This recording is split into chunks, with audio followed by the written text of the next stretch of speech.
teacups, what's brewing? Welcome back to the channel. Thank you for tuning in if you're new. Thank you for tuning in again if you're coming back.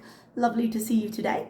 Today we're going to be discussing Foodie Beauty's live entitled I'm Sorry that she put up, I want to say about 15 hours ago at this point.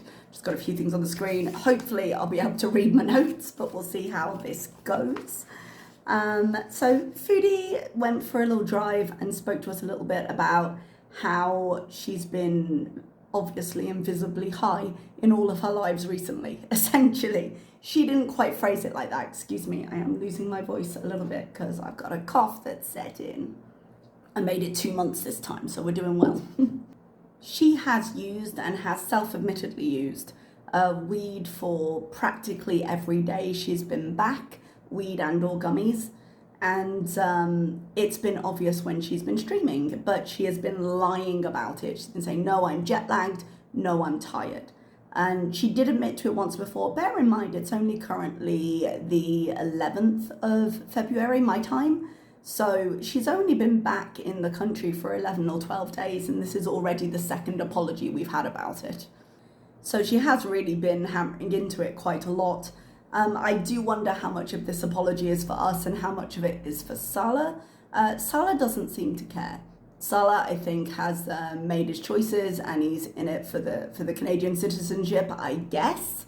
It's going to be a very, very long time, and we're going to discuss that in a little bit until he's able to do that. Whether he realizes that or not, I'm not sure, but he seems to be in it for whatever he's getting out of it. So at the moment, that doesn't seem to matter. Foodie does claim to be bothered by the fact that she's lying about it, but doesn't really like people pointing out she lied about it either, because she says that, no, I haven't really, she didn't say I haven't really denied it. She said something along those lines that, I haven't really been hiding it, I think was the phrase.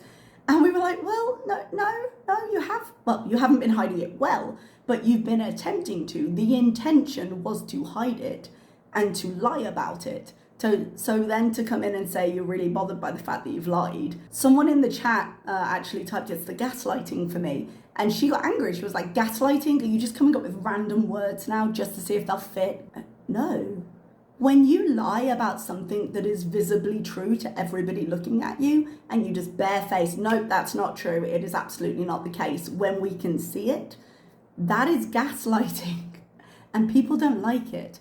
And I know generally she thinks that she's just made of Teflon, everything will bounce off, and that she'll never really actually be in serious trouble with her channel, despite how close she's gotten on several occasions. I would maybe be a little more careful with what you're saying to your viewers, maybe. So she has a few excuses that she says aren't excuses, but are. She does say that, no, I have to acknowledge it so that I can address it, which would be nice, but it sounds like she's saying it to say it because we haven't seen any changes in these behaviors.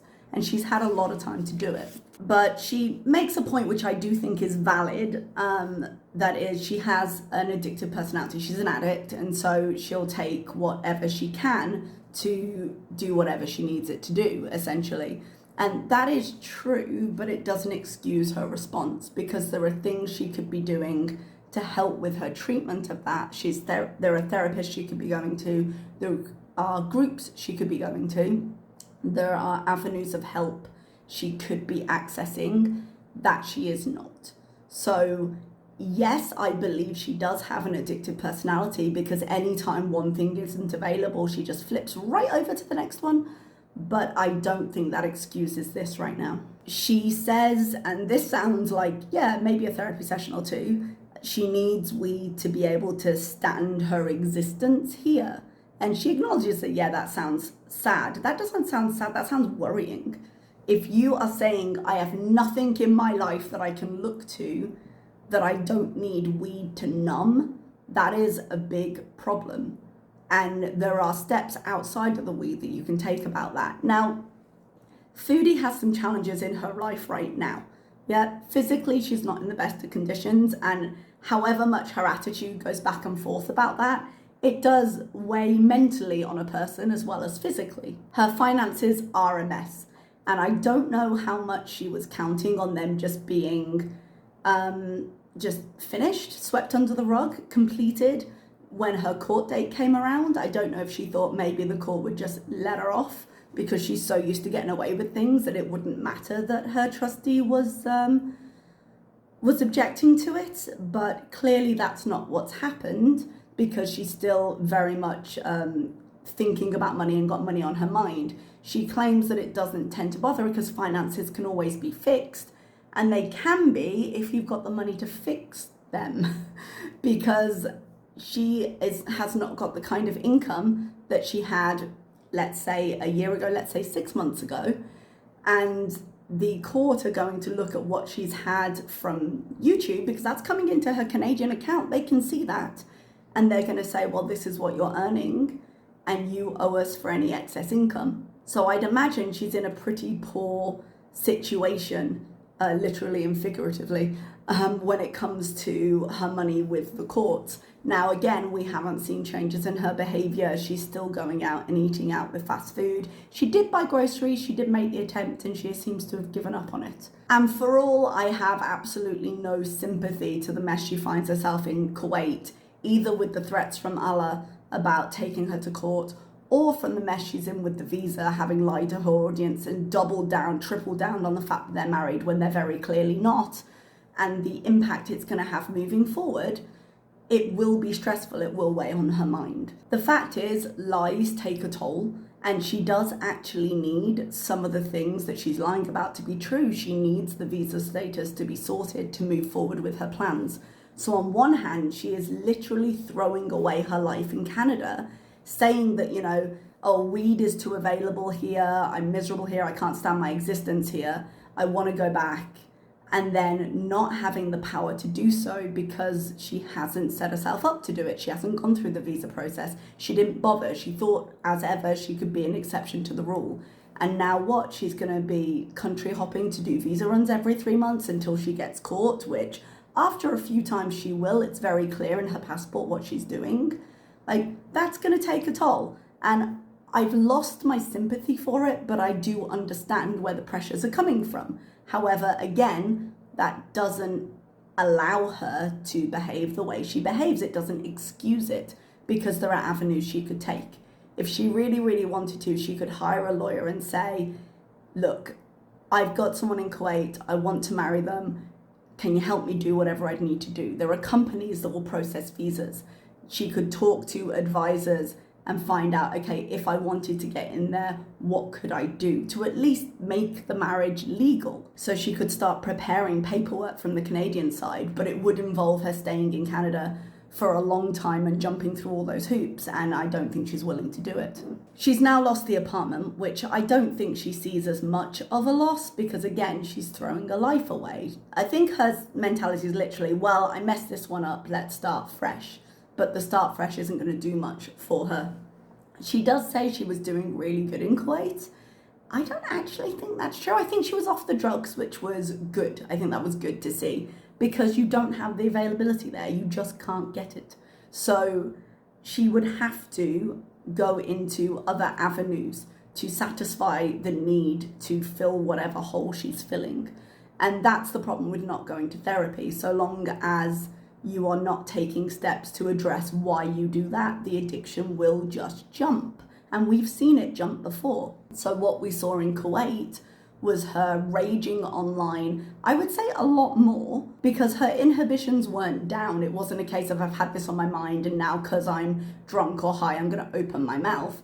This is fully aware of what she's doing, just unable to control her anger all the time, which is something the weed was actually kind of helping with to a point. She does make quite a meal of the fact that Canada has pot available everywhere, which I would absolutely believe, and that she condones the stricter lifestyle in Kuwait, in Muslim countries, and in how she has to live in Kuwait. And I get that it would be easier for her in one sense to just say, well, no, I can't do that, because it takes away her need to choose. But then when we see how she behaved online, how she discussed Allah's wife, which, did you guys watch her recent live when she was saying, she was kind of recasting that whole story of no, he did it first and we have proof and so we'll take him to court. She has completely rejigged everything that happened and minimized everything she did in her head. You can see that story has been entirely rewritten. It doesn't make it true, but she is convinced. But the fact is, she doesn't really adhere to the stricter requirements in society there either. She thinks, well, I'm wearing the abaya and that's enough. She doesn't actually need to wear the abaya. She just needs to wear modest enough clothing. She needs to be covered. In Saudi Arabia, up until they said foreigners don't have to, I had to wear an abaya. But then sometimes it was just easier to throw one on, you know? But in Kuwait, it's not required that she wear one. Of course, now she's taken her shahada, maybe, is it shahada? Have I used the right word? Apologies if I didn't. But now that she's taken her vow to Allah, then maybe the rules are different. I'd imagine now she would have to. But basically saying, well, East is better, West is worse, it's just a symptom of her running away from all the problems she has in the West and hoping, yes, I'll start fresh and nothing will bother me here. Which, by the way, I did see some discussion in general on Twitter and comments, that kind of thing, on how she's just running away from her debts. Now, it seems that Canada does not have a requirement for people in bankruptcy to stay in the country. She can travel. But the fact is, all of her money is going through her bank account in Canada. And if there's one thing you can say about government, it's that they get theirs eventually, however. So if they're not already garnishing her account, which they could be, but if they're not already garnishing the account, they could go in and garnish it if they needed to. So as long as she's reliant on YouTube for her account, there is nothing else she can do to stop them. So if she didn't cooperate, if she doesn't work with her trustee this time and email him in monthly updates the way she's supposed to, then I imagine there'll be further steps to take, particularly as she's already been in court once. So I don't think it's possible for her to outrun this. There may be times when, you know, they want to have meetings or whatever and she won't be in the country, so it will depend on how much of that she's declared, which I'm guessing is 0, but that will be for her to deal with. But in terms of the money stays within Canada and therefore it stays within their reach depending on how much trouble she gives them. Throughout this whole live, she keeps getting calls through on her phone. So apparently she listed some of the stuff in the villa on like Kijiji or something and put a different name, I think under the name Melissa, but put her full address and phone number on the ad because she was going to have an open house for like 4 things and get people to come in and take stuff. and thought that would be fine, thought no one would ever know. Didn't really think that one through. And now people are calling her. Speaking of contact details, I was about to say, well, she'll have to change the phone. She'd better inform the court. But we're still not sure where she's registered. Well, we are sure, but I can't remember. It was listed as not this apartment when she was registered for the bankruptcy. So I hope they've got up-to-date contact details for her. Oh, she does start to get angry, so the apology is going well, about how she won't be running back to Nada. Nada recently decided to troll. He had some kind of argument with Dee Dee on live. I didn't watch the live, but I saw the clip. I think he wanted her to sit at the table and she didn't want to, or something like that, something minor. And he put up a live saying, I'm single. I can 100% believe he would troll beta to see what would happen. You know, because I'm sure he could do with a little bit of extra cash, and if Chantal did come running, he would take full advantage. She claims she's not going to. I don't particularly care at this point if she does or doesn't. I think with Salah on the hook for the moment, at the very least, she probably won't. But she has plumbed new debts before, and God forbid me say I know her rock bottom, because she always likes to surprise us. But she gets into it and she goes, I would like to rub people's face into a dirty diaper for not believing her when she'll say she'll go back to Kuwait. She says, I proved everyone wrong with Cuba. Honey, you proved a lot of things in Cuba. You surprised a lot of people by saying you would go. It was the one time you followed through on something, but that was not what Cuba proved for you, okay? But if she wants to take credit for going, she did technically get on the plane, she did technically go, and a lot of people weren't expecting her to. So yeah, I'll give you credit for that. But does anyone believe she won't go back to Kuwait? Because I definitely think she will. She said again and again she's got nothing in Canada. The thing that I thought would stop her from going to Kuwait would be, I thought she'd go home and Salah would disappear. I thought he'd be able to see the writing on that particular wall and he would say, no, Canada is a pipe dream that would take 3 to 5 years to achieve, which it likely would, because if she even gets out of this bankruptcy, she's then got to save up enough money to be able to show she can support him if they get sponsored. I believe she would have to be married to him. She'd have to prove they had a relationship of some kind, which they're not married in Kuwait, so would be hard to do, which I think is one of the reasons when she came back and she didn't have a ring and she was like, oh, I was seeing my fiance. These aren't coincidences, you know? But so long as Salah remained a viable option, I absolutely believe she would go back to Kuwait. It would take something stopping her to stop her, if that makes sense. As with everything, it would be an outside force. It would either be Salah saying, yeah, nah, and not allowing her to come back, or it would be something in Canada forcing her to stay. But she absolutely, given the chance, would run back to Kuwait, because it's literally the only thing she deems a positive in her life is her relationship with Salah. And if she doesn't go back, well, then she's trapped in the mess she made and she'll have to start cleaning it up. In terms of that, though, she does say they're not focusing on Canada right now. And I'm like, they're? Is Salah aware of that? Because in the chats I've seen, he's been like, oh, inshallah, when I get to Canada. And as I say, it would be 3 to 5 years, because the process of sponsoring is long in and of itself. She's in a mess, so she couldn't start that process yet. And that's going to take, if she hasn't been paying off things and if she hasn't been following the trustee, even if she did it right now and they said, okay, you have to make these excess payments, you need to send these things, and she actually did it, that would take a year or two to sort out. You know, it just would. With the amount of money we're talking, it would take her at least that long to pay it off and then get herself in a position with money where she could sponsor him and then go through the sponsorship. But having raged at people and been like, I want to literally rub your face in feces over this, somebody said, oh, you're looking for a babysitter, not a husband. Aren't you embarrassed? You just want someone to monitor you. And she thought about that for a second. She said, yes, thanks for rubbing it in. And I'm like, you're gonna sit, bitch, seriously. You are gonna sit there and just play the victim over someone rubbing in that painful but true fact when you've literally just sat there telling people you want to rub their face in diapers? Get the fuck over yourself. She goes on to say Salah is a daddy figure, which, no, not touching that. Thank you. She makes a joke that she does not follow up on, going, you can't get married on a tourist visa. I think she said something like, I know you're all wondering about that. And I'm like, I'm not wondering, I know the answer. She said, you can't get married on a tourist visa unless you're Foodie Beauty. And she makes it a joke and then she moves the fuck on.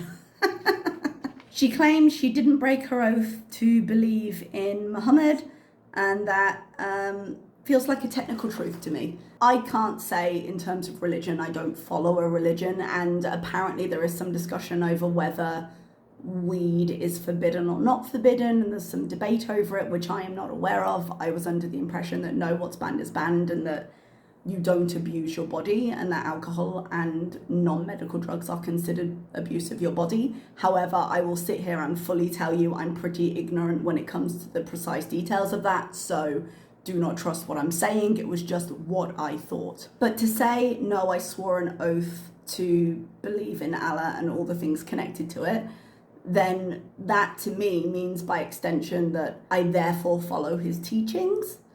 And maybe there is a nuance there that I am missing, but that feels like she's pulling technical truth on us again. To be like, no, I swore to believe them. I didn't swear to follow him. And I'm like, well, that's kind of inherently implied in you swearing the first. We'll leave it there. She says for her future plans, she wants to travel for the next couple of years. And again, I hope Salah is aware. I know Salah actually did want to travel, so maybe he'd be okay with that. But I feel like by doing this, she's just kind of trying to delay the inevitable. But it can't be delayed. And the more she tries to fight the process, the tighter the courts will hold on and the more they'll intervene. Because I can't imagine any trustee being okay with her saying, oh yeah, no, I'm spending this on flights and I'm going here and I'm doing this, while she's also having to make these payments, which I'm assuming she's making or needing to make at this point. I realise there's a lot of speculation in that, but logic would dictate. And she complains about FFG, who was apparently sniping the stream, which opened the door to, oh, she claims she's got a life, but she's always sniping. She did say, bear in mind she's on her mobile in the car. She said, oh, I looked at the screen for a split second and noticed she was live. And I was like, on your mobile in the car? On mobile, if she's doing it in studio, it would be her picture and then it would be the chat. She'd have to physically come out of the page to check what was going on, and she's driving right now. How do you know she's live? Either you were much more involved in that process than you're claiming to while driving, or something's going on there. It's the usual stuff about FFG and her lack of a life, and the fact that her reacts aren't even making points, they're just screechy and brainless. And I don't know, because I did a react that made a lot of points and she abandoned the internet for 2 days. So apparently there's just no way to make her happy. Not much else that wasn't repeated. She mentioned colourful abayas and how black is more normal. It is, but like colourful clothing isn't as discouraged as it used to be. Even in Saudi Arabia, in Jeddah, I wore colourful abayas and it was fine. Now I'm a foreigner, maybe people gave me more leeway from it. And I did hear from my Muslim friends that if you went into the smaller communities, you get a lot of side eye if your abaya wasn't black. So I don't know the case in Kuwait. Oh, sorry, that's annoying me a little bit. She did make one kind of throwaway comment, which I don't think she intended to be serious, but I think said a lot, where she was like, how do people act mature and not get bored? And I think that's a legitimate question from her. I think it's something in her life that she just doesn't understand.